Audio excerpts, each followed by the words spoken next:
Quiero aclarar lo que estamos diciendo, lo que creo que Pedro está diciéndonos, sabiendo primero esto, que ninguna profecía de la Escritura es de interpretación privada, ninguna escritura es de interpretación privada.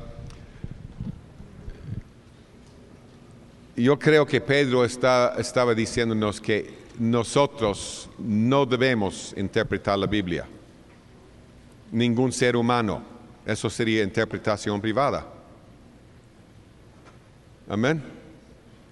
Entonces, ¿quién interpreta la Biblia? Algunos dicen, el Espíritu. No. No, porque si el Espíritu es la clave, entonces cada uno dice, no, pero el Espíritu me habló. Y eso es privado, algo privado, experiencia personal, privada. O sea, la Biblia tiene que interpretarse a sí misma.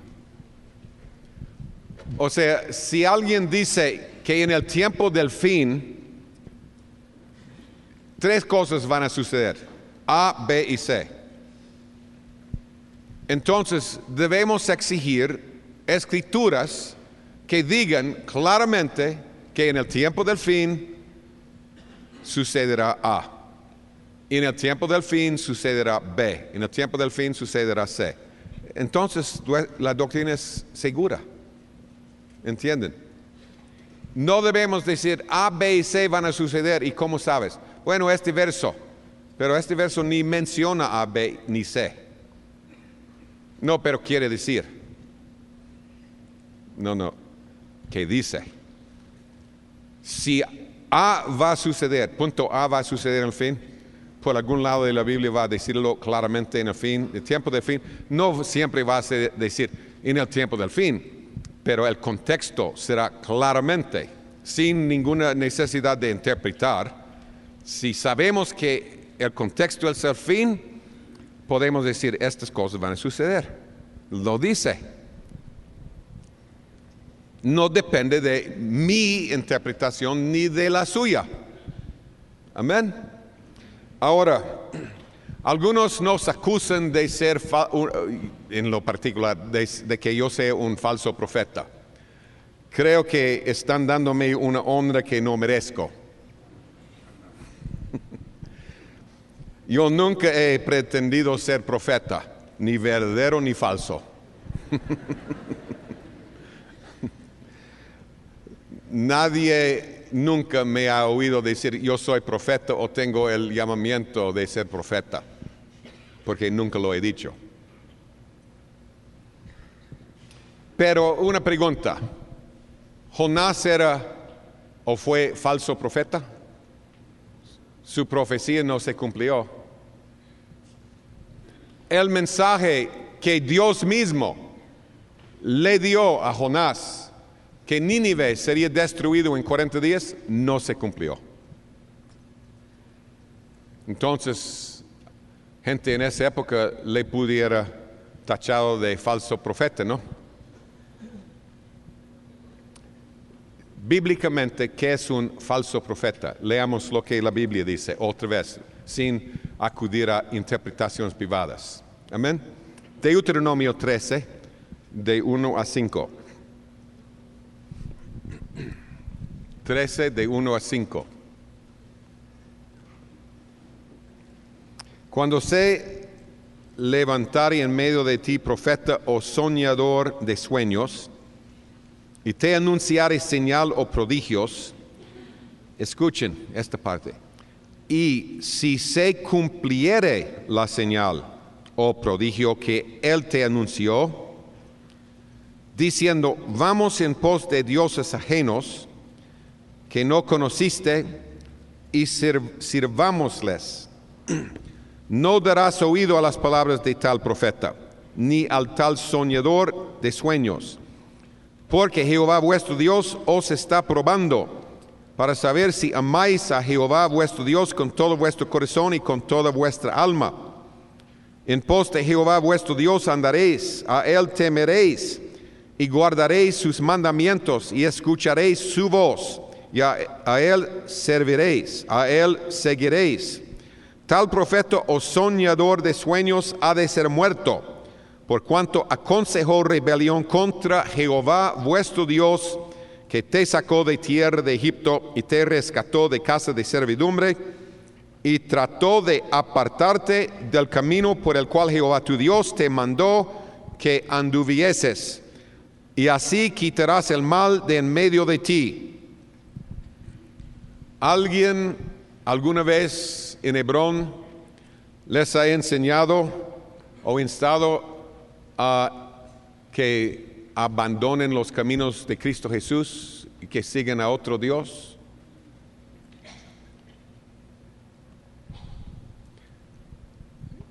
Yo sí creo que todos los líderes, incluyéndome a mí, hemos tratado de motivarlos a que busquen al Señor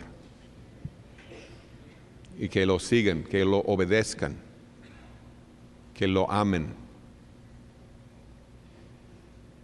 Fíjense, aquí dice que la palabra de un falso profeta aún puede cumplirse, pero lo que lo constituye en falso profeta es si él trata de mover al pueblo hacia otro Dios, otro camino que no sea del Señor. En Jeremías 23, 25 a 27 tenemos otro ejemplo. Jeremías 23, 25. Yo he oído lo que aquellos profetas dijeron, profetizando mentira en mi nombre, diciendo, soñé, soñé. ¿Hasta cuándo estará esto en el corazón de los profetas que profetizan mentira y que profetizan el engaño de su corazón? ¿No piensan como hacen que mi pueblo se olvide de mi nombre con sus sueños? Fíjense, no piensan como hacen que mi pueblo se olvide de mi nombre con sus sueños, que cada uno cuenta a su compañero, al modo que sus padres se olvidaron de mi nombre por Baal. Otra vez, los falsos profetas están moviendo a la gente hacia otro Dios y un camino falso y un Dios falso.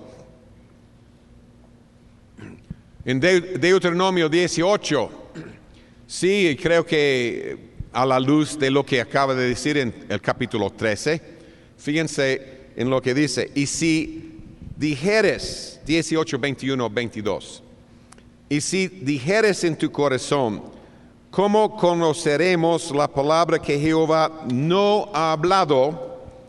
Si el profeta hablare en nombre de Jehová y no se cumpliere lo que dijo, ni aconteciere, es palabra que Jehová no ha hablado.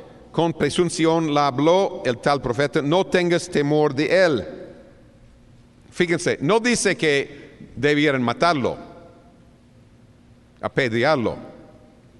Él no está tratando de convencerles a que sigan a otro Dios. Su palabra no se cumplió.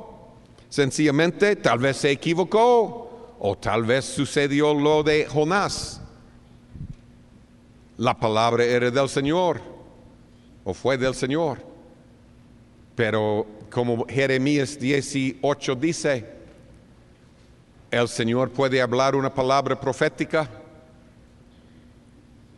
de juicio. Si la gente cambia y se arrepiente, no va a cumplirse. O el Señor puede hablar una palabra de bendición, pero si la gente se extravía, tampoco va a cumplirse. La palabra de Dios no siempre se cumple, según Jeremías, según el Señor mismo. Depende de la condición del corazón, para bien o para mal. Amén. El hecho de que el Señor nos ha dado una promesa no es prueba de que va a cumplirse. Depende de la caminata. Siempre hay condiciones, requisitos.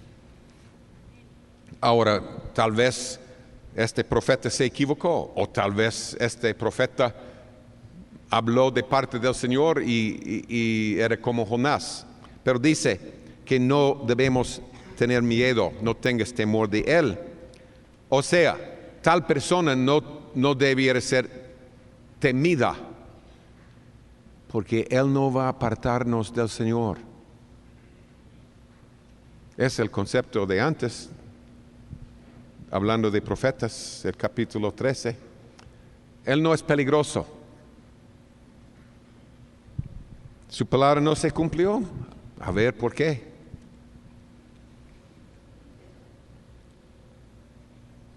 Pero no debieran matarlo. No hay por qué matarlo. Ahora, algunos se burlan de nosotros porque dicen que estamos completamente equivocados. Decimos en Guatemala bateando. Tal vez dando golpes al aire, ¿no? Yo quiero compartir con ustedes delante del Señor lo que hay en mi corazón. No es para hacer excusas. Yo inicié el libro cuyo título es Cabecearon todas y se durmieron. Lo primero que escribí es perdónenme. Perdónenme. Es que sí vemos por espejo oscuramente, pero no por eso vamos a dejar de tratar de ver. Vamos a seguir buscando claridad y la verdad y amando la verdad. Amén. Pero primero consideremos algunos puntos que están usando en contra de mi persona, en contra de Hebrón, en contra de la enseñanza. Consideremos algunos puntitos. Y sí, yo les estoy hablando de mi corazón, no pretenciosamente, no fingidamente, no diciéndoles cosas que no creo en lo más profundo de mi corazón. Estoy diciéndoles exactamente lo que creo y lo que veo y el camino que sigo. Hablando primero del libro de Yasser Arafat. Dicen que, pero no cumplió. Arafat murió. Y cuando se burlan de nosotros porque Arafat murió, realmente están burlándose de sí mismos porque ni han leído la introducción del libro. Porque en la introducción explico que si Arafat muere, eso no cambia en lo más mínimo el mensaje de este libro. Después explico por qué al final del capítulo 7, con detalles, incluso usando el concepto, Daniel está hablando de 10 cuernos y de en medio de los 10 cuernos crece otro cuerno pequeño. Y él explica que los cuernos son reyes, líderes, obviamente de un pueblo.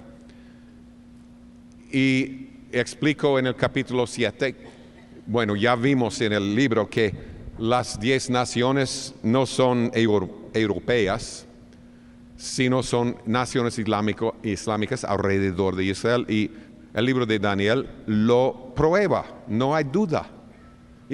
Europa no tiene nada que ver con el escenario. Es Ismael e Isaac. Y son 10 naciones islámicas alrededor de Israel. Y es fácil de probar en Daniel si no aceptamos interpretaciones privadas.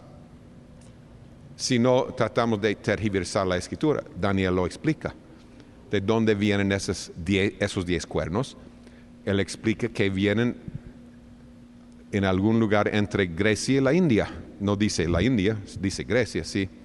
Pero sabemos hasta dónde llegó Alejandro Magno, el primer rey de Grecia. Daniel menciona él, el primer rey de Grecia. Y que los 10 cuernos salen de su imperio. Alejandro Magno ni puso pie en Europa. Los 10 cuernos salen de su imperio. Y todo el imperio de Alejandro Magno hoy es islámico, menos que Israel. Una espina en medio del reino de Satanás. Y una prueba de cuál Dios es el Dios verdadero. Y cuya palabra va a cumplirse. Y sí, el día más glorioso para Islam está a la puerta. Cuando destruyan Israel, van a decir, ven, solo el Dios de Islam es el Dios verdadero. Y en eso Cristo vendrá para mostrarles quién es el Dios verdadero. Amén. Pero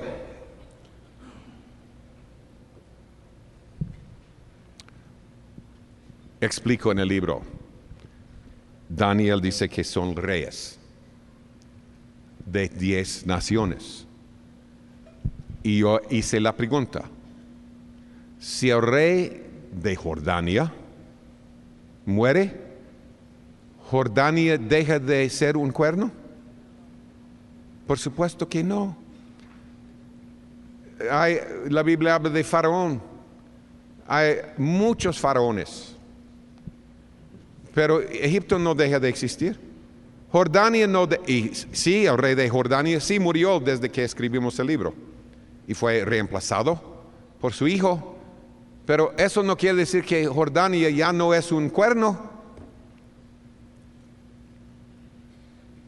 Ahora yo explico en el libro que Yasser Arafat es la cabeza, o era, cabeza de la OLP, ese pueblo inventado incluso, que nunca ha existido, un pueblo palestino, en la historia nunca ha existido.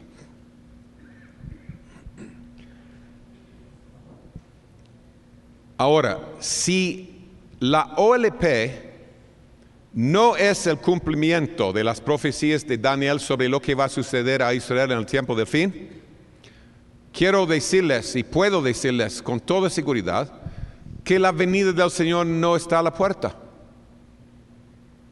¿Por qué? Porque Daniel habla de un pueblo que entrará a la Tierra Santa para establecerse ahí y establecer su nación, su reinito, con una cabeza, sí, un rey. Pueden leerlo en el libro de Arafat, viendo las escrituras sin tergiversarlas, lo que Daniel dice. Entonces, un pueblo, en el tiempo del fin, entrará a la tierra prometida, reclamando la tierra prometida. ¿Sí se dice reclamar? ¿Se puede usar eso? Reclamación de la tierra.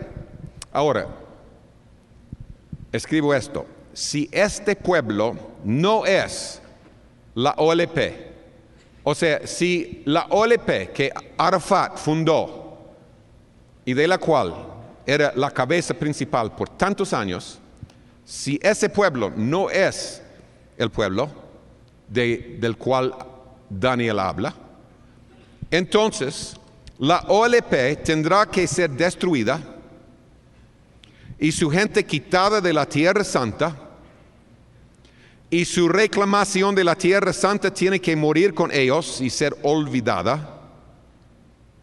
Y después otro pueblo completamente distinto tendrá que levantarse, entrar a la tierra, multiplicarse y hacer exactamente lo que la OLP ha hecho.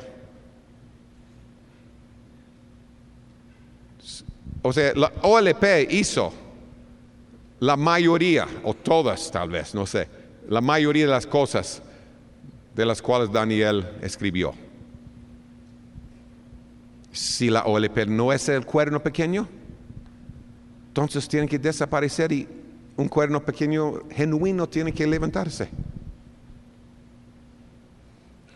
Creo que ese escenario es mucho más absurdo, creerlo es mucho más absurdo que ver que la OLP ya está cumpliendo al pie de la letra lo que Daniel dijo. Increíblemente, hace bastante tiempo, un hombre israelí, amigo nuestro, nos escribió y nos dijo: hermano, es increíble, lo que escribiste en el libro de Arafat está cumpliéndose al pie de la letra, que lo estamos viviendo. Y algunos escarnecedores dicen: puro disparate. Señor, danos un amor de tu verdad.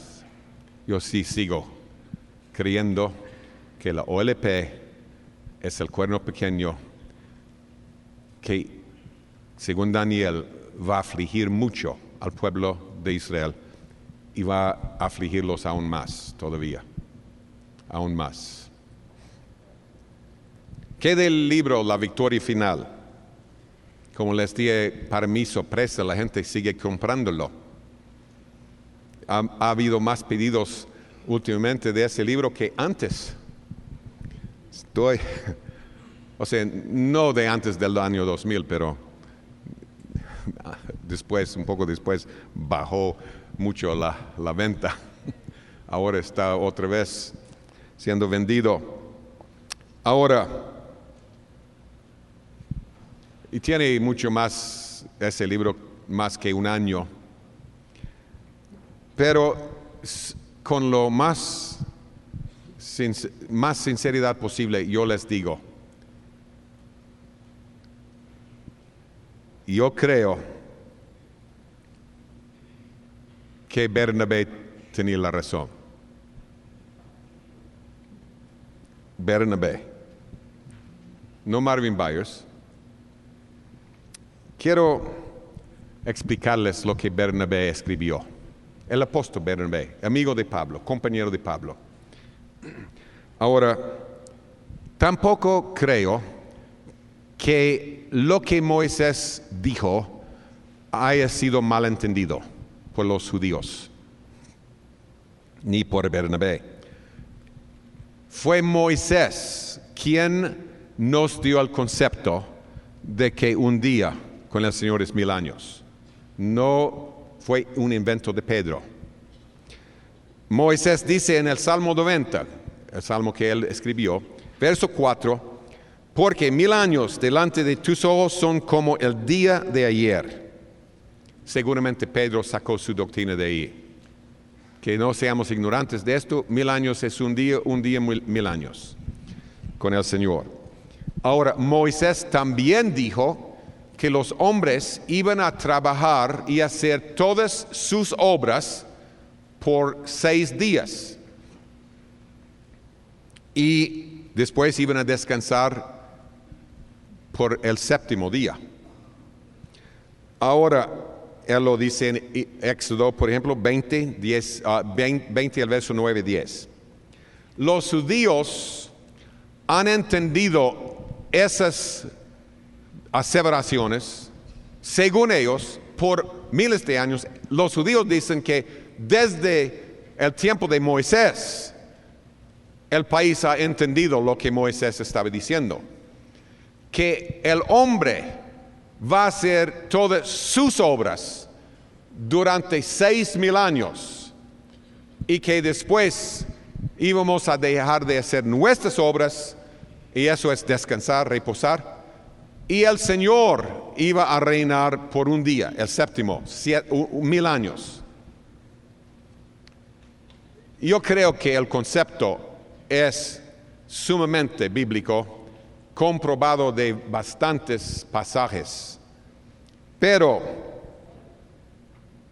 esa idea no vino de Marvin Byers. Los judíos lo han querido por miles de años.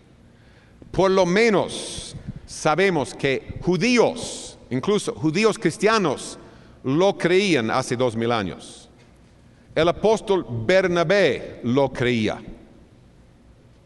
¿Cómo lo sabemos? Él escribió una epístola. No era solo Pablo quien escribía epístolas. Bernabé escribió una epístola. Y para aquellos que tal vez van a buscar la epístola en internet o por otro lado, acuérdense, no es el evangelio de Bernabé. Eso sí es un fraude. El evangelio de Bernabé, escrito en la edad mediana, ¿se dice? ¿Media? Media, sí, la edad media. Pero la epístola de Bernabé es auténtica. Pocos estudiosos, teólogos de la Biblia, tienen dudas de la autenticidad de la epístola de Bernabé.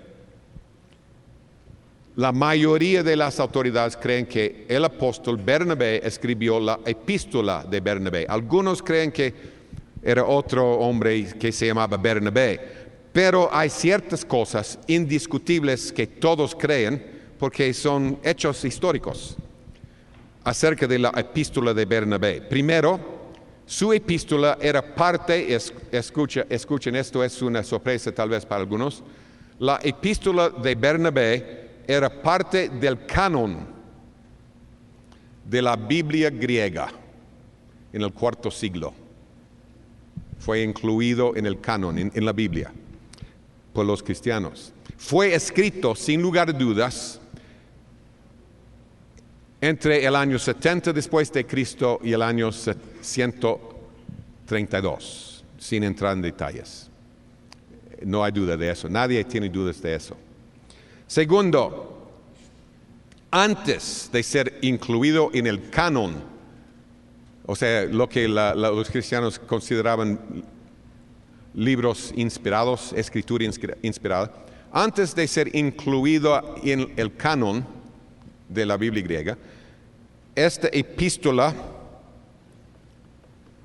fue usada como escritura inspirada por algunos sectores de la iglesia primitiva, y no solo las epístolas de Pablo. Después llegó a ser parte del canon de la Biblia griega. Algunos de los padres de la iglesia primitiva citaron esta epístola. Tenían confianza en ella. Ahora, lo que voy a leerles es de la epístola de Bernabé. No debemos basar ninguna doctrina sobre la epístola de Bernabé. Y no estoy leyéndoles esto de la epístola para mostrarles o probar, establecer doctrina. Lo que estoy leyendo esta parte por una sencilla razón, para mostrarles que por lo menos Bernabé y muchos, miles, tal vez millones de cristianos de esa época en la iglesia primitiva creían estas cosas. ¿Ok? Solo eso, que no es un concepto nuevo. Ahora, estoy leyendo mi traducción del inglés. ¿Está bien? Pero creo que es más o menos fidedigna. ¿Ok? No he cambiado ningún concepto. Traté de hasta guardar la puntuación. ¿Está bien? Bernabé escribió en el capítulo 13 de su epístola del 3 al 6 estos versos. Y aún en el principio de la creación, él, hablando de Dios, hace mención del día de reposo. Dios hizo en 6 días la obra de sus manos y la terminó en el séptimo día y descansó en el séptimo día y lo santificó. Consideren, mis hijos, lo que significa esto. Él terminó su obra en 6 días. Él terminó su obra en 6 días. El significado de esto es que en 6,000 años el Señor Dios llevará a una conclusión todas las cosas. Porque con Dios un día es como 1,000 años, como Él mismo testifica, diciendo, he aquí este día será de 1,000 años. Obviamente Bernabé y otros tenían acceso a lo que los judíos consideraban escrituras inspiradas que después no fueron incluidas en el canon. Hay muchas escrituras además de nuestras, y es muy claro en la historia. Y tal vez estaba citando Moisés, pero no es claro. Dice, él mismo testifica diciendo, he aquí este día será de 1,000 años. Por lo tanto, hijos, en 6 días, o sea, en 6,000 años, todas las cosas serán cumplidas. ¿Y qué es esto que él dice? Y descansó el séptimo día. Él quiere decir que cuando su Hijo venga y abola el período del inicuo y juzgue a los impíos y cambie el sol, la luna y las estrellas, entonces descansará de una forma gloriosa en aquel séptimo día. No puede ser más claro, ¿no? Es lo que Bernabé creía. Y es lo que muchos sectores de la iglesia primitiva creían. No es para establecer doctrinas, solo para que sepamos que el concepto no es un invento moderno. ¿Está bien?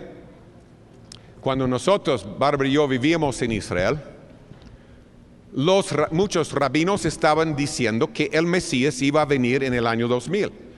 Porque ya no hay duda, si creemos en la inspiración de la cronología bíblica, ya pasamos 6,000 años. Algunos dirían, si entienden algo del calendario judío, van a decir que no, pero estamos muchos años, nos faltan muchos años. No, los mismos judíos saben que hay un error de 240 años en su calendario. Y antes de que llegáramos a Israel, los rabinos principales de Israel iban a juntarse y corregir el error y poner su calendario o actualizarlo. Pero como se dice en Israel, donde hay 2 judíos hay 3 opiniones. Entonces, y un rabino mismo me lo contó. Dijo, ni siquiera podíamos ponernos de acuerdo en dónde íbamos a reunirnos. Mucho menos actualizar el calendario. Pero ellos mismos saben que el error es de 240 años y saben en qué épocas entraron los errores. No era una sola, sino dos tiempos. Y parte de la razón por el error era hace 2,000 años, los mismos líderes de Israel descubrieron, entre comillas, un errorcito en la cronología bíblica y cambiaron su calendario. ¿Y saben por qué? Porque vieron que Jesús de Nazaret nació en el mero inicio del 5º día, desde Adán. Cabal, después de 4,000 años. Y eso era, ellos entendían 1,000 años y todo eso. No, y estaban esperando al Mesías. No estaban esperando al 7º día, sino la venida del Mesías. Los discípulos estaban buscándolo. Felipe le dijo a Andrés, hemos encontrado al Mesías. Estaban buscándolo, esperándolo. Y los judíos, pensando que él iba a llegar y librarlos de Roma. Entonces, cuando se dieron cuenta de que Jesús de Nazaret nació en Belén, cabal, después de 4,000 años, dijeron, es que hay un error en la cronología. Y metieron en 2 ocasiones, no sé, no en esa época, pero más tarde metieron un cambio. Pero rabinos en Israel estaban diciendo que él iba a venir en el año 2000. Teníamos un vecino de quien alquilábamos la casa donde vivíamos. Y el hombre, no ortodoxo, pero practicante, judío practicante, él siempre estaba tratando de averiguar de qué nos tratábamos, se dice, de qué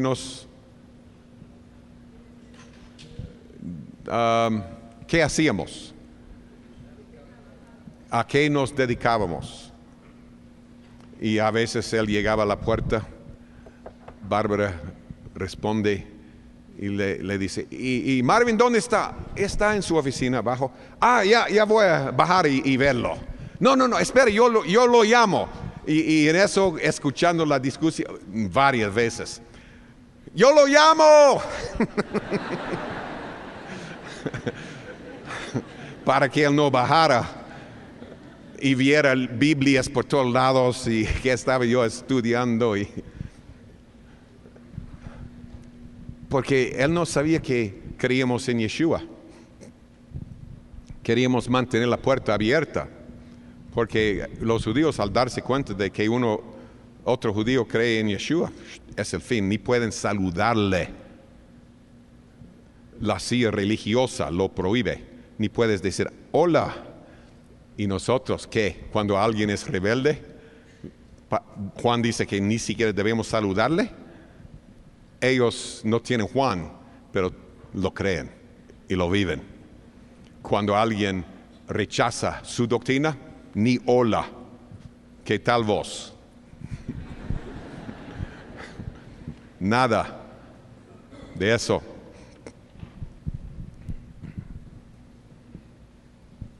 Entonces, él nunca se dio cuenta de a qué nos dedicábamos. Pero cuando íbamos a salir, yo sentía que ya había llegado el tiempo para darle el mensaje del Evangelio. Y ya estaba muy abierto. Él nos amaba, tenía confianza en nosotros. Sabíamos que había algo que teníamos que él quería. Entonces finalmente salimos, los llevamos a él y a su esposa a cenar.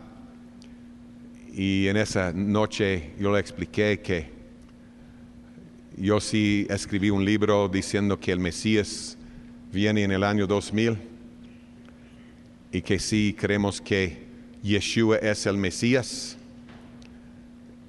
y que Él regresa para rescatarnos de este problemón.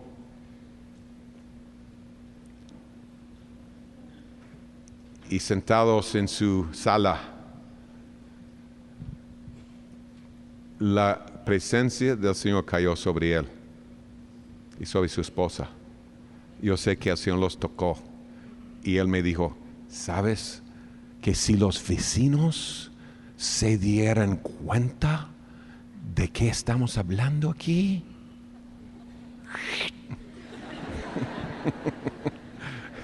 Así me lo dijo. El fin de los dos.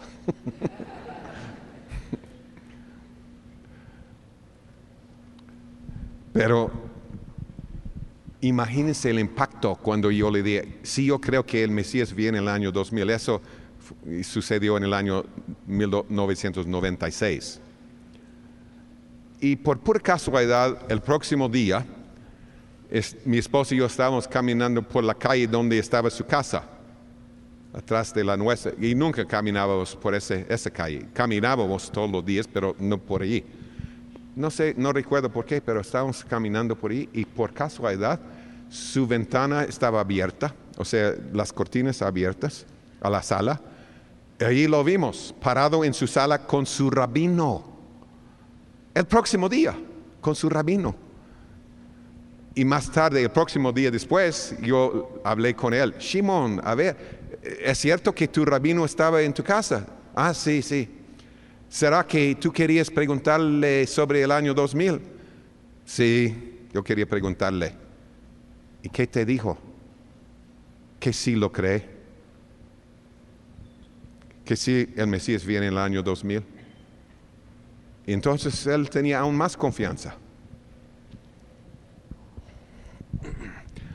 Millones de cristianos, seamos honestos, millones de cristianos creen que algo iba a suceder en el año 2000 debido a Y2K, ¿no?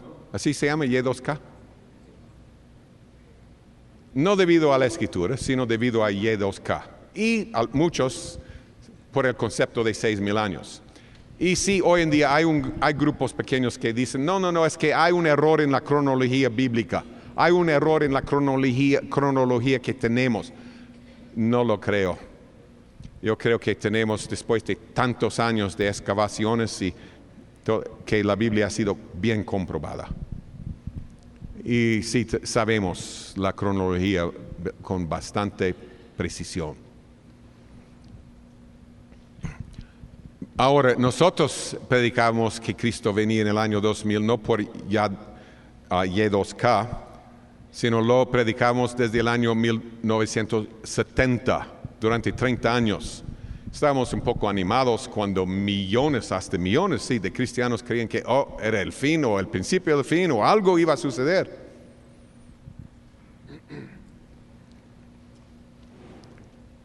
Todos eran herejes, ¿no? Líderes en la iglesia creían que iba a ser la venida del Señor el rapto o el inicio del mero fin. Ahora no quieren reconocerlo y todos los demás son herejes y ni quieren tocar el tema. Pero honestamente, en lo más profundo de mi corazón, sigo creyendo que el Señor nos dio un poco de entendimiento de su calendario divino. Y es como un pastor. Para mí, esas cosas todavía tienen vida, tienen validez. Hay mucha evidencia bíblica, histórica, aún en el mundo secular.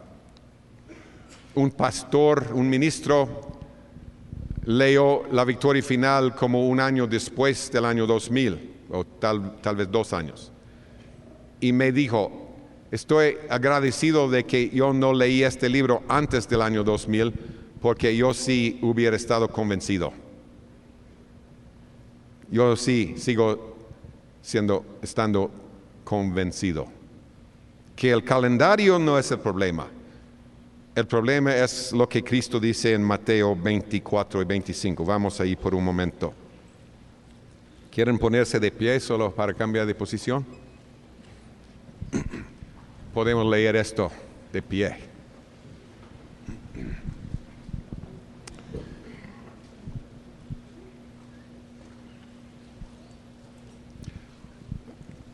Hasta líderes decían, sí, el año 2000, Cristo viene, o es el inicio del fin, o es el rapto, lo que sea. Y después, cuando por lo visto, aparentemente nada sucedió, su reacción era semejante a lo que decimos en inglés. A ver si hay una expresión semejante en español. Ellos tiraron al bebito con el agua de la bañera. Todo. Bebito y todo. ¿Cómo dicen ustedes eso? Tirar lo bueno y lo malo. El agua de la bañera es agua sucia, ¿no? Hay que tirarla. Pero esos tiraron el bebito con el agua. Y ahora no quieren ni pensar en el fin. Un pastor dijo, nunca más voy a predicar sobre el fin. Qué tristeza. Es una tercera parte de la Biblia. Y ahora aquí dice Cristo, hablando del fin, y es el fin porque los discípulos le preguntaron sobre las señales del fin en el principio de este capítulo. Dice 44, por tanto también vosotros estad preparados porque el Hijo del Hombre vendrá a la hora que no pensáis. ¿Quién es pues el siervo fiel y prudente, al cual puso su Señor sobre su casa para que les dé el alimento a tiempo? Bienaventurado aquel siervo al cual, cuando su Señor venga, le halle haciendo así. De cierto os digo que sobre todos sus bienes le pondrá. Pero si aquel siervo malo dijere en su corazón, mi Señor tarde en venir. Y en el griego, como hemos visto, la palabra es el concepto de demora su venida. Mi Señor demora su venida. Y comenzare a golpear a sus consiervos y aún a comer y a beber con los borrachos, o sea, viviendo por la carne. Vendrá el Señor de aquel siervo en día que éste no espera y a la hora que no sabe, y lo castigará duramente y pondrá su parte con los hipócritas. Allí será el lloro y el crujir de dientes. Oí a un líder diciendo, ven, hablando de Marvin Byers, ven ustedes que es el siervo malo quien dice que habrá una demora. Y es una doctrina perversa. No habrá demora. Espérense, sigamos leyendo. Entonces Cristo mismo es el siervo malo. Porque Él confirma que lo malo de este hombre no es que Él dice que hay demora. Mi Señor demora en venir. No, lo malo es que al ver que hay una demora, ese hombre se lanza al mundo y para vivir por la carne, se dice, ¿no? Y para la carne es lo malo, lo que hay en su corazón. ¿Demora? Sí o no, no importa. ¿Qué hay en el corazón que se lanza al mundo? Es hipócrita. Estaba fingiéndose discípulo, pero en su corazón quería extraviarse. Y ahora tiene tiempo para hacerlo. Pero sigamos, porque Cristo no terminó su discurso sobre el fin allí. Verso 51, lo castigará duramente. Pero verso 50 dice, vendrá el Señor y este hombre será juzgado. Entonces, 25:1, y no es solo una palabra, ¿cómo se dice? De más. No es una palabra de más. En el griego está diciendo, en aquel tiempo, y algunas traducciones, versiones lo dicen, en aquel tiempo, o sea, entonces, ¿en qué tiempo? Acaba de decirnos, el Señor viene y juzga a ese siervo malo. Pueden sentarse. Ahora, en aquel tiempo, en el tiempo del fin, en el tiempo de su venida, el reino de los cielos será semejante a 10 vírgenes. Muchos han leído el libro sobre cabecearon todas y durmieron. Se durmieron. No vamos a entrar en muchos detalles. Pueden leer esta explicación en ese libro, pero solo un repaso muy breve. El reino de los cielos en esa época, en el tiempo de su venida, será semejante a 10 vírgenes. ¿Qué es el reino de los cielos? Bueno, el pacto. No, pero ¿cuál es lo mínimo para ser parte del reino de los cielos? Salvo, nacer de nuevo. Cristo lo dice, amén. Juan 3, dejando que la Biblia se interprete. Para ver el reino, dice, y también dice allí a Nicodemo, para entrar al reino, hay que nacer de nuevo. O sea, si uno es parte del reino, ha nacido de nuevo, ¿sí o no? O sea, es la iglesia, ¿o no? El pueblo de Dios. Entonces, él está diciendo que la iglesia, el reino, en el tiempo de su venida, será semejante a 10 vírgenes. Para ustedes, a quienes no les gusta para nada la matemática, las matemáticas, vamos a darles una lección muy breve.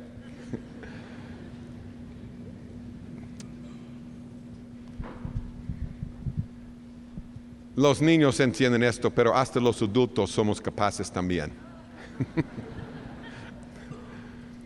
Si A equivale B, ¿saben ustedes? Es profundo esto. Cuídense. Quiere decir que B equivale a. Y algunos dicen, no, es matemáticas, no entiendo nada. Pero dinero sí. Si A representa 10 quetzales, entonces 10 quetzales equivale ¿qué? 10 quetzales. B. Entonces, si 10 quetzales equivalen 10 quetzales, entonces 10 quetzales equivalen 10 quetzales. Yo sé que los adultos, hasta los adultos pueden entender eso. Pero, ¿por qué estoy enfatizándolo? Porque dice, el reino será semejante a 10 vírgenes. O sea, el reino equivale a 10 vírgenes. Amén. O sea, 10 vírgenes equivalen El reino, la iglesia. La iglesia. Y dice, tomando sus lámparas salieron a recibir al esposo. Sí, las 10 creen que son parte de la esposa. Amén. Y están esperando la boda. Tienen lámparas, luz. Según Pablo, según la Biblia, luz es el evangelio en el corazón. Tienen luz. Tienen también aceite, verso 3. ¿Símbolo de qué? En la Escritura, el Espíritu Santo. Samuel ungió a David y el Espíritu Santo vino sobre él en ese instante, dice. El aceite es el Espíritu Santo, la unción. Y dice, o sea, tienen luz, son parte del reino, entonces han nacido nuevo. Tienen la unción, el Espíritu Santo. Están esperando al marido para entrar a la boda, ¿sí o no? Más tarde lo dice. 5 de ellas eran prudentes y 5 insensatas. Las insensatas, tomando sus lámparas, no tomaron consigo aceite. Tenían aceite en sus lámparas, va a explicárnoslo aquí. Mas las prudentes tomaron aceite en sus vasijas juntamente con sus lámparas. Tenían una doble porción de la unción. Aceite en la lámpara y una vasija con otra medida, porción de aceite. Ahora, tardándose el esposo, la misma palabra de antes. El siervo malo dice, mi señor demora en venir. Aquí es la misma palabra griega. Y demorando el esposo, demorándose el esposo. O sea, y fíjense en lo que dice. En verso 1, tomaron sus lámparas y salieron a recibir al esposo. Si tú tienes una cita con alguien que viene la otra semana, el día lunes a las 9, a tu casa, ¿tú vas a salir a la calle esta noche para esperarlo? Un poco absurdo. Estas 10 vírgenes, la iglesia, en el tiempo del fin, en el tiempo de su venida, creen que saben cuándo el marido va a llegar para la boda. ¿Y cómo vamos a llegar a la boda? ¿A través de qué evento? El rapto, eso es bíblico. Seremos arrebatados para casarnos con él según la Biblia. ¿Está bien? Entonces ellos creen que saben cuándo va a suceder la boda. El marido viene. Salen a la calle para esperarlo. O sea, no están saliendo a la calle para esperarlo pensando que tal vez viene en un año más, un mes más. ¿Quién a saber? No solo eso, las 10 creen que saben casi el tiempo preciso, porque las insensatas obviamente tomaron suficiente aceite en sus lámparas para llegar a la hora de su venida, ¿sí o no? Las prudentes dijeron, no, ¿y qué pasa? Tal vez vamos a necesitar más aceite. Llevemos más aceite con nosotros, una doble porción. Y ustedes saben lo que sucedió. Demoró su venida. Ahora, por esto yo pedí perdón al cuerpo de Cristo. Cuando escribí el libro La Victoria Final el año 2000, Yo no me había fijado en lo que él dice aquí, que habrá una demora. Incluso en el Apocalipsis, cuando el ángel se para sobre el mar y la tierra y levanta la mano y dice, no habrá más tiempo. ¿Recuerdan eso? No es tiempo, es la misma palabra. Ya no habrá más demora. Y en eso sucede el rapto. Y podemos probar que ese momento es el momento del rapto, sin lugar a dudas, sin interpretaciones privadas. El ángel va a decir, ya no hay más demora, y en eso sucede el rapto. O sea, antes del rapto hay una demora. Lo vemos en las palabras aquí de Cristo Jesús. Pero la iglesia piensa que sabe el tiempo. ¿Está equivocada la iglesia? No está equivocada. Es que el Señor demora. Ellos sí saben el calendario divino, pero el Señor demora su venida. Algunos están diciendo, no, pero dice que nadie sabe el día ni la hora. Lo trataremos en un momento. Ellos creen que saben. Y salen a recibirlo. Y no viene. Pero escuchen, esto es lo más trágico para nosotros, aún hebronitas, que hemos perdido la visión, porque las 5 imprudentes insensatas, sus lámparas empezaron a apagarse, perdieron la luz, y también se les acabó el aceite. Amén. La visión fue perdida, es la luz. Perdían su visión. Pero escuchen, la demora era tan corta que las 10 se quedaron afuera. ¿Sí o no? Hasta la medianoche. Él vino a la medianoche. No regresaron, dicen, no, el Señor no viene por mucho tiempo. El marido ya, a saber cuándo viene, tal vez en 20 años, 30, 50, 100 años, 1000 años más, a saber. Se quedaron en la calle, durmiéndose. Pero las insensatas no debieran haber estado durmiendo, debieran haber estado pagando el precio para comprar más aceite. No lo hicieron hasta que fuera tarde, demasiado tarde. Cuando salió la llamada a la medianoche, el marido viene. Ellos dicen, ayúdenos. Ya se nos acaba el aceite y ya no tenemos luz. Hay que comprar. Había gente con quien podían comprar. Había forma de comprar, pagar el precio. Amén. No pagaron el precio. Solo perdían su visión.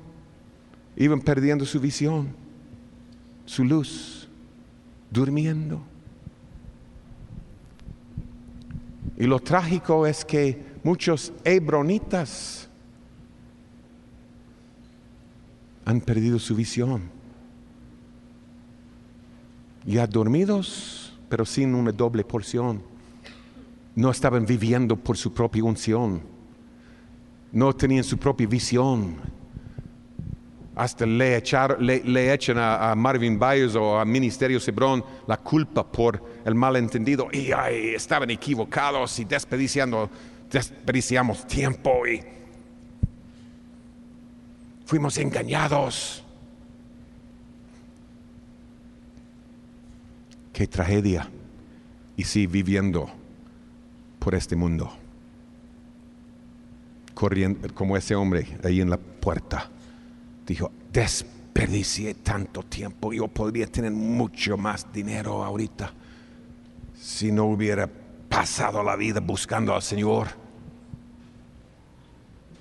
Así hubiera podido dejar a mis hijos una herencia mayor. Me engañaste. Lo siento mucho, hermano, pero adelante. Sal para ganarte más dinero.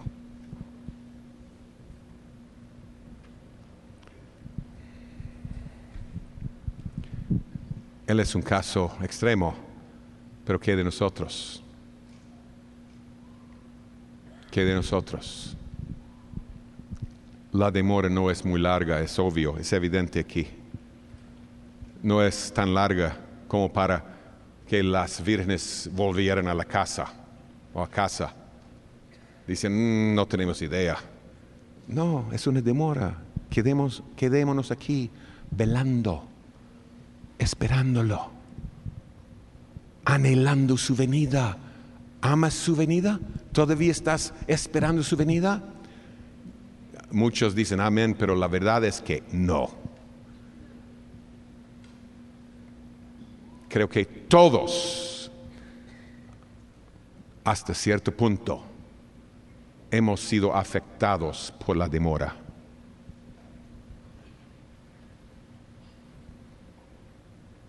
Yo lo admito, sí, dice todas se durmieron. Pero en los últimos 2 años estoy despertándome. Por varias razones. Una es, Señor, perdóname. Tenemos una responsabilidad ante ti y ante los hombres a buscarte y renovar la visión y prepararnos y estar listos para su venida. No queremos ser como las insensatas, excluidas de la boda. Eso sí es lo más trágico aquí. Y algunos teólogos han llegado a la conclusión de que las insensatas ni son cristianas. Porque él dice, no os conozco. No. José no conoció a María hasta que Cristo naciera. ¿Sí? ¿Recuerdan?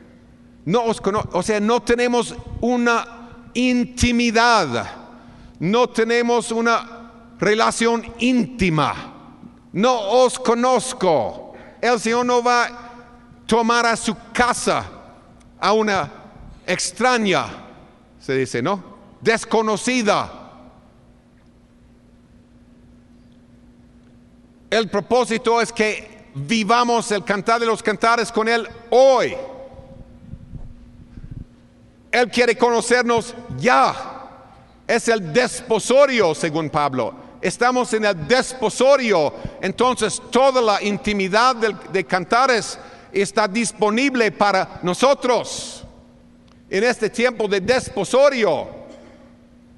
Después el rapto es la toma, donde Él nos tomará para vivir con Él en su casa.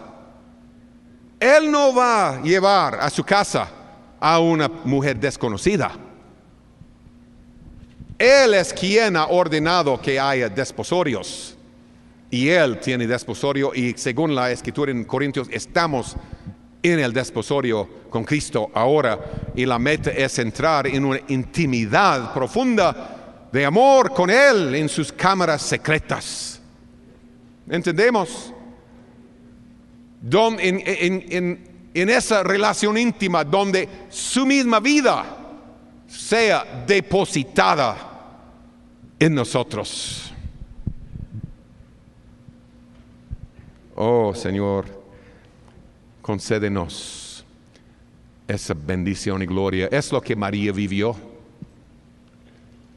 El Espíritu Santo la cubrió, vino sobre ella. Y dice, y por eso la santa criatura, semilla depositada en ti, será de Dios, el Hijo de Dios. Su vida saliendo de ti, fluyendo a través de ti.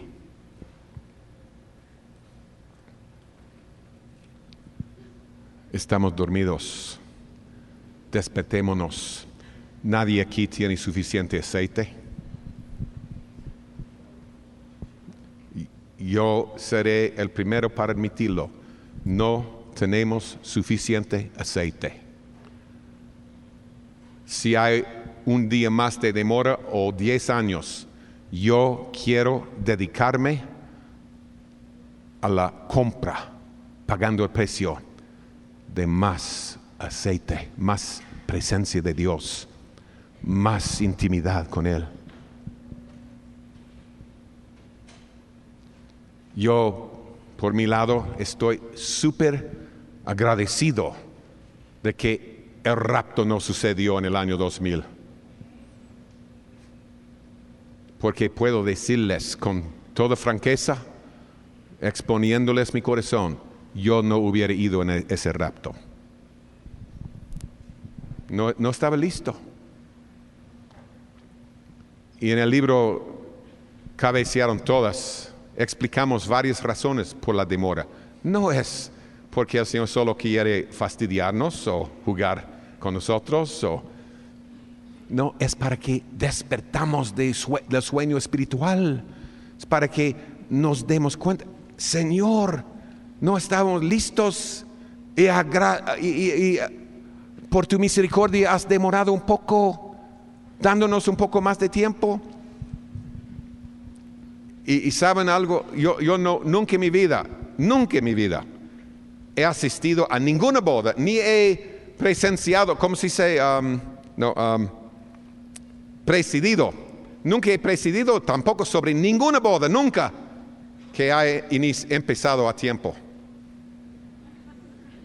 ¿Y ustedes conocen alguna boda que empezó cabal a tiempo? Nunca. ¿Y saben por qué? En 95% de los casos, la novia no está lista. El hombre sí, nervioso, listo, y ahí, ¿qué pasa con ella? La boda del Señor también ha sido demorada por la misma razón. La esposa no está lista. Qué feo hubiera sido si Él hubiera venido en el año 2000. De veras, qué feo. ¿Cuántos de nosotros estábamos gritándole, Señor Jesús, ven? Casi nadie. Y creo que la mayoría de los cristianos le hubieran respondido con algo semejante a esto. Ay, Señor, pero ahora yo tenía mis planes. Yo tenía cosas que yo quería hacer.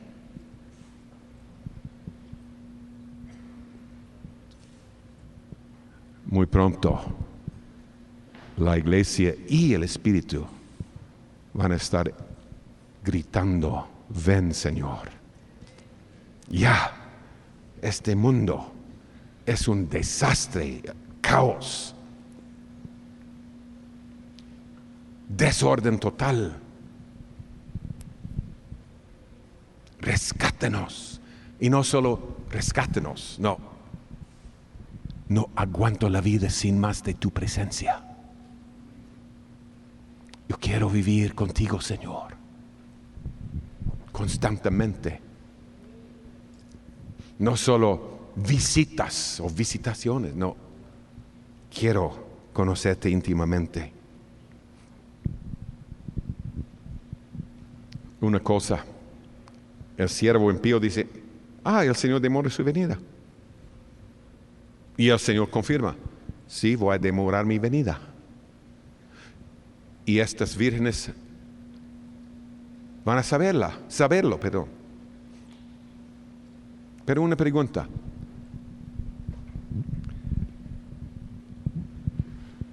¿Cómo sería posible decir que el Señor demore su venida si no tenemos ni una idea sobre cuándo va a venir? O supuestamente cuándo iba a venir. O sea, otra vez regresando a nuestras vidas, supongamos que tenemos una cita con alguien para el próximo lunes a las 9 de la mañana. Y a las 9 de la noche, el día domingo, diríamos, Él demora su venida. No, Él no está demorando su venida. Pero si a las 10 de la mañana, el día lunes, esa persona no ha llegado, ¿qué vamos a decir? Demorando su venida. Solo podemos decirlo si sabemos más o menos cuándo debiera venir. Amén. ¿No es evidente? Este ejemplo que el Señor nos da del reino, de la iglesia en el tiempo del fin, nos enseña muchas cosas. Y una es, no todos los cristianos van a ir a la boda. Hay requisitos y uno es tener una doble porción de su presencia. Fíjense en lo que primero de Pedro dice. Y algunos sí van a decir, están diciendo, no, pero no tenemos idea. Cristo dice que nadie sabe ni el Hijo, solo Dios sabe el tiempo. Regresaremos a eso. Es un otro ejemplo de interpretaciones privadas y no es lo que el Señor dice. Y no es lo que la Biblia dice. Pero solo tocando ese punto para tranquilizar a algunos que tienen esa traba, ese obstáculo. Y tal vez ni están escuchando. Por ese, no, pero es imposible que alguien sepa. Él dice, como 7 veces, no sabemos. En el capítulo 24, del 30 al fin, hasta el fin. Pero en cada caso, Él dice eso en el contexto de su venida, su venida, su venida, su venida y su venida 7 veces. ¿Cuántos aquí creen que la segunda venida del Señor es la misma cosa que el rapto? Eso sería herejía. La segunda venida del Señor es su segunda venida, cuando Él ponga sus pies, la Biblia dice, sobre el monte de los olivos que está al oriente de Jerusalén.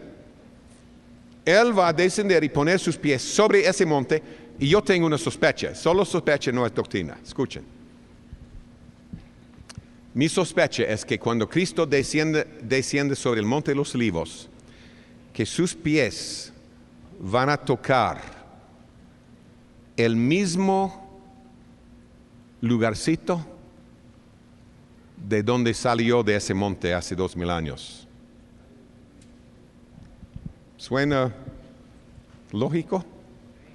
O sea, salió de allí y ahora 2000 años más tarde regresa y dice, ahora vamos a seguir adelante con el plan.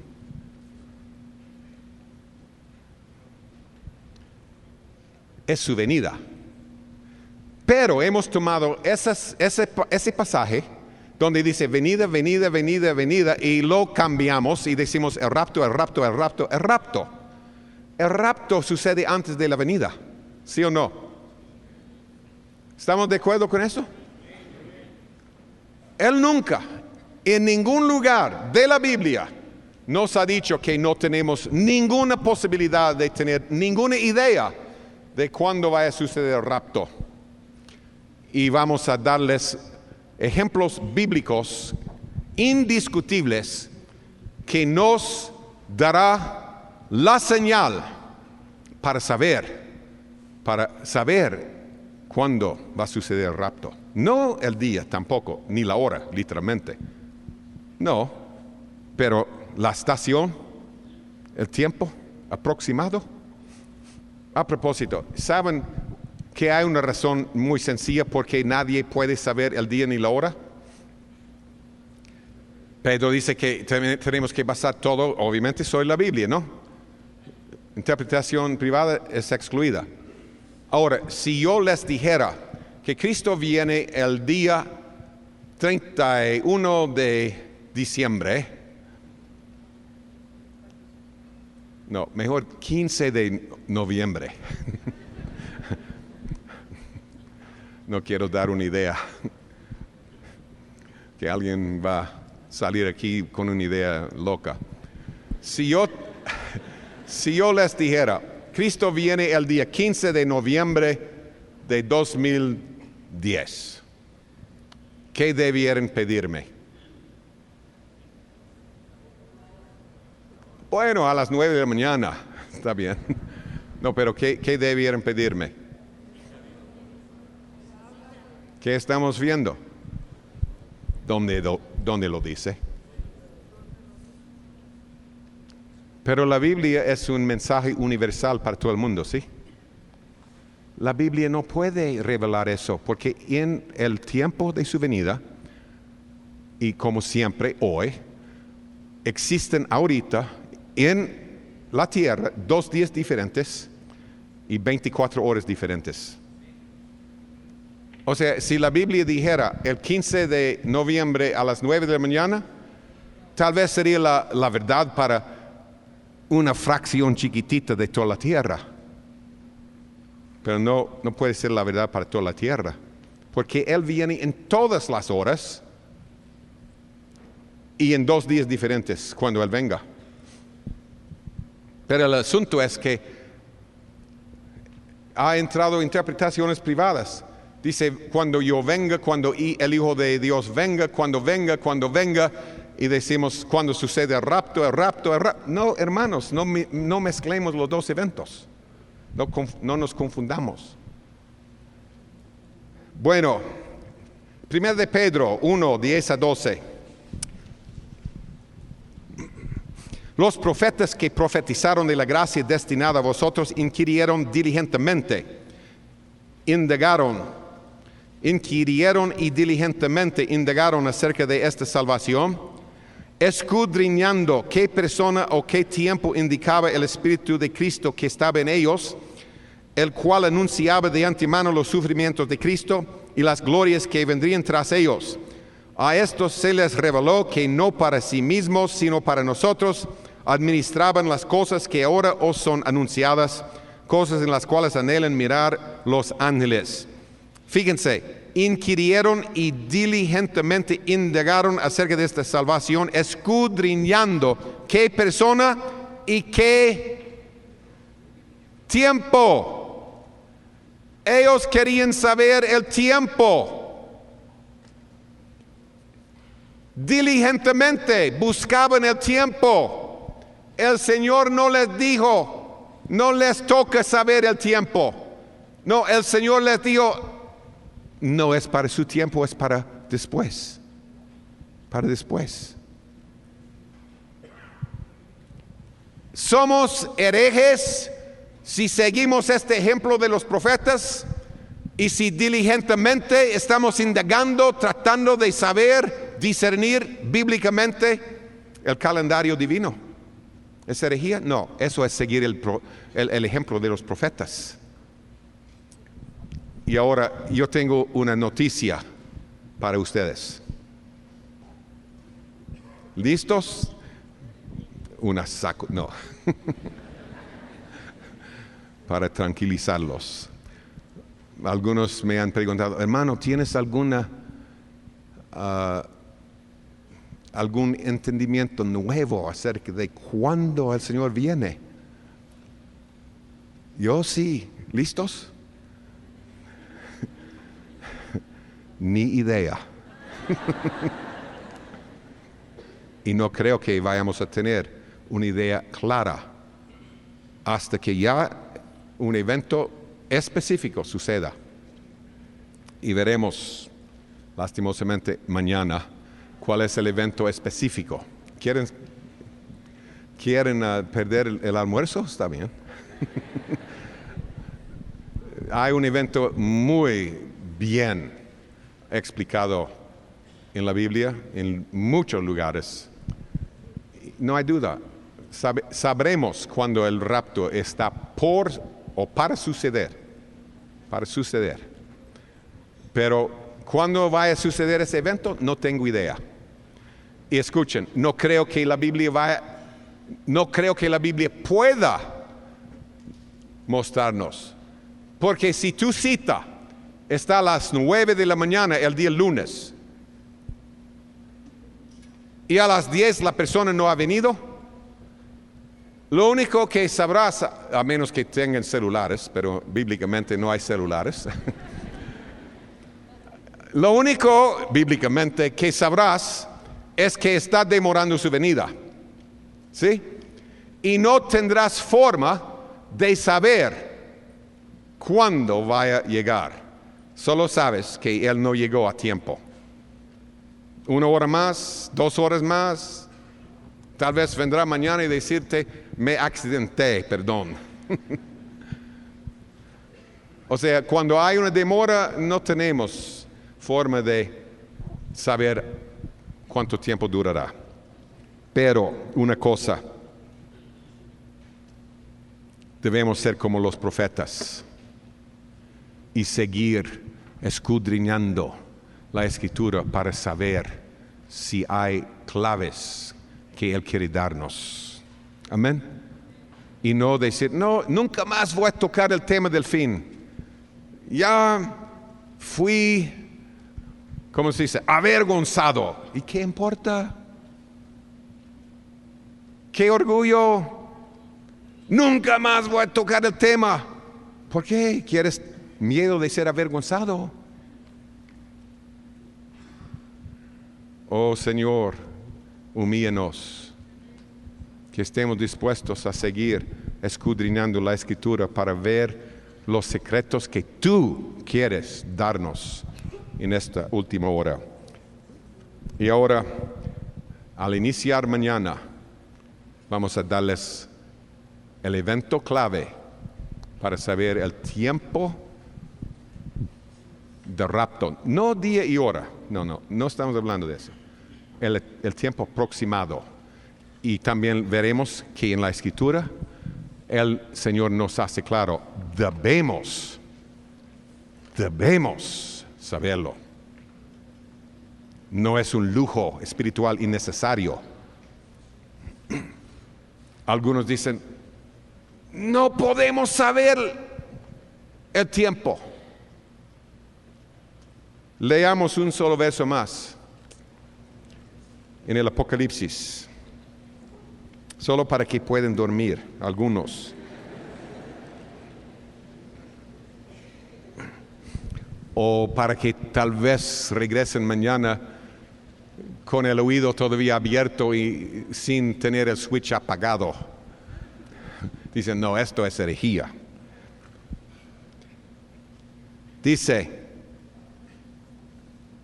hablando en 3, uno está dándole un mensaje a la iglesia de Sardis, en Sardis. Y dice, verso 3, acuérdate pues de lo que has recibido y oído, y guárdalo, y arrepiéntete. Pues si no velas, ¿recuerden las 10 vírgenes estaban velando? Si no velas, vendré sobre ti como ladrón, y no sabrás a qué hora vendré sobre ti. Mañana veremos que si no sabemos, es un juicio en sí. Es un juicio en sí. El Señor no quiere que su reino, su iglesia, esté ignorante de los tiempos. La Biblia lo dice. Y es más, ¿saben lo que el Señor les dijo a los judíos? Y ustedes, lo veremos mañana, ustedes serán destruidos porque no sabían el tiempo de su venida. ¡Qué advertencia! Y no tiene que ver con nosotros, es la Escritura, es para nosotros también, ¿no? Y también les dio a los líderes de Israel, son hipócritas, porque pueden discernir el tiempo de la estación, pero no pueden discernir el tiempo de la venida del Hijo de Dios. Hipocresía. ¿Por qué es hipocresía? Porque ellos decían, no podemos tener ni idea. Y ellos sí tenían una idea muy clara de la Escritura, pero no querían tener idea. Porque si tenemos una idea, ¿qué? ¿Qué significa eso? Si podemos tener una idea del tiempo en que vivimos. qué responsabilidad. Ya no podemos jugar. Ya no podemos fingirnos ignorantes. Ya no podemos seguir viviendo por el mundo. Tendremos que ponernos en serio con el Señor. Y los fariseos no quieren hacer eso. Prefieren decir, no tenemos idea, tal vez no viene por 1000 años más. Tranquilícense. Disfrutamos la vida. Disfrutemos la vida. Y dice, hipócritas. Señor, libértanos de la hipocresía que ha influido nuestros propios corazones, nuestra propia hipocresía. Bueno, como les dije, el meollo de la batalla actual es entre Ismael e Isaac. Y la noticia de ayer es que Obama vaya ganando por casi 10%. Cuesta creer que eso vaya a cambiar en 2 semanas. Podría suceder, pero sería un milagro. Y si él gana, Ismael estará en la posición más alta en el mundo en cuanto a poder.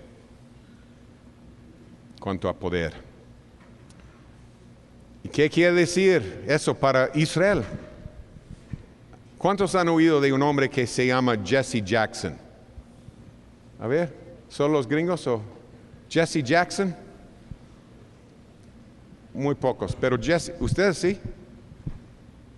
Jesse Jackson es un político muy fuerte en los Estados Unidos. Bueno, ahora es solo una farsa. No, en serio.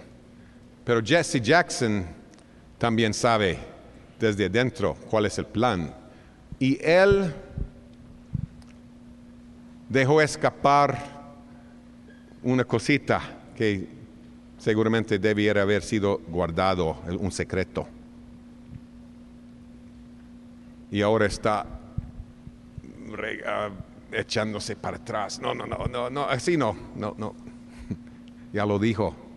Dijo que si Obama gana, los sionistas van a perder su lugar de favor en los Estados Unidos. ¿Saben qué son sionistas?